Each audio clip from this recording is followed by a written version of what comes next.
Does your mind feel like it's 21 years old, but your knees feel 48? This video might be for you.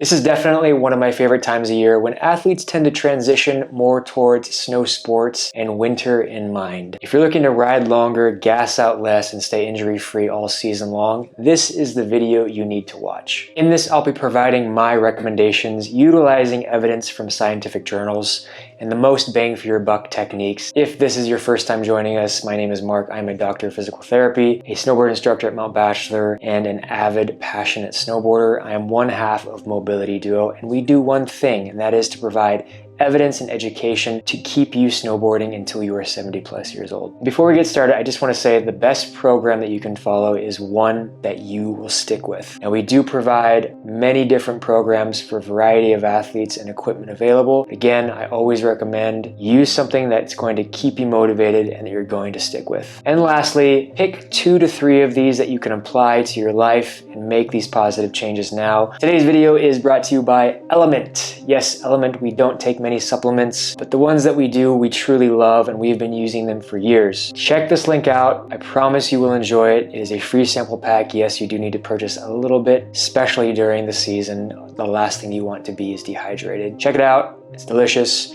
It's simple. I hope you enjoy it. Number 1, endurance or aerobic output. Essentially, how hard your heart needs to work to pump oxygen to the muscles and to deliver all of the nutrients it needs throughout the body. Snowboarding requires variable outputs, so I may be going fast for one moment, short for another. I may need high intensity to low intensity. You can imagine this is over a period of 4 to 6 hours in one day. One major aspect of this is VO2 max. And what does that mean? It essentially means the volume of oxygen that the body utilizes to deliver this throughout the body. Someone with a higher VO2 will be able to last longer and be sustained longer while delivering this oxygen throughout the body in an efficient manner. So a meta-analysis was done with athletes training their VO2 max, utilizing moderate intensity endurance-based training, as well as HIIT-based movements. It took about 2 to 8 weeks to make a decent improvement in their VO2 max overall. I personally love HIIT-based movements or high intensity interval training because it mirrors snowboarding really well in regards to high requirements of output to low requirements of rest, ultimately keeping your heart rate at a moderate to high level for a short bout of time. In addition, another study was done for athletes that were sedentary for less than 4 weeks, and they lost about 4% of their VO2 max. Greater than 4 weeks, it jumped up to 9%. Ultimately, this means if you don't use it, you lose it. And you see this more frequently in endurance, more so than muscle building. So how should you train for this? 2 to 3 sessions a week of moderate to vigorous types of endurance-based movements. HIIT-based exercises are a great alternative in regards to efficiency, but ultimately getting your heart rate to pump at that moderate to intense pace. On the extreme end of that is the Norwegian 4x4 protocol. If you're curious on what that is, check out the link in the description. Next would be strength training. A randomized controlled trial showed that muscle hypertrophy takes about 3 to 4 weeks in young adults and 8 to 9 in older trained adults. This is going to vary based on a variety of things: experience, genetics, where your baseline is, and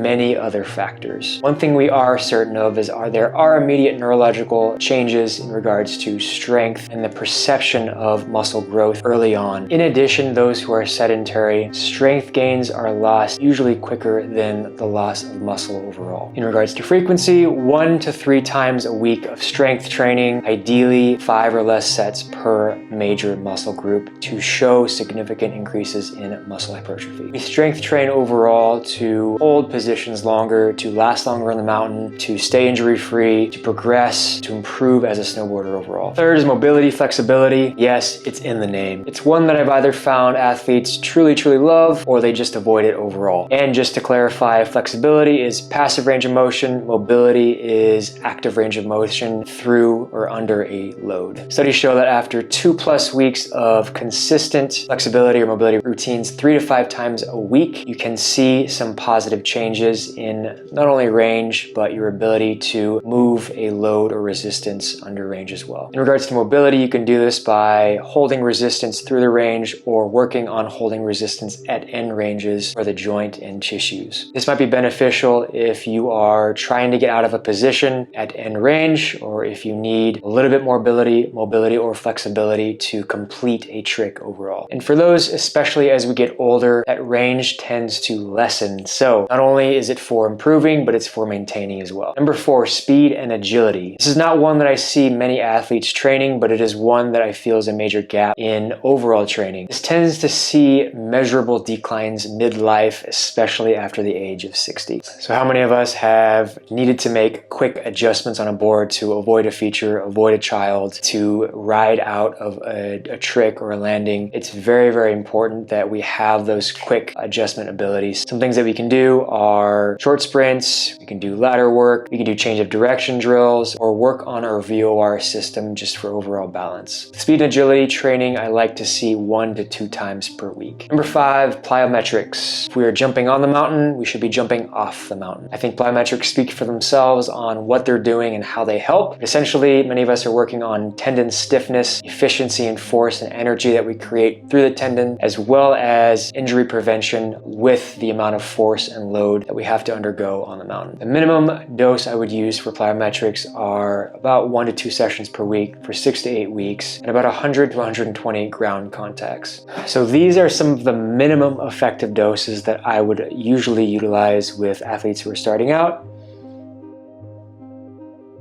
At the end of the day, doing something is better than doing nothing. The best choice in programming is the one that you're going to stick with. If you'd like to learn more about the programs that we offer, definitely check out the link in below. Tune in the near future for more great videos like this. Like and subscribe, it really helps us out. Otherwise, thank you so much for watching, and I'll see you all at the next video.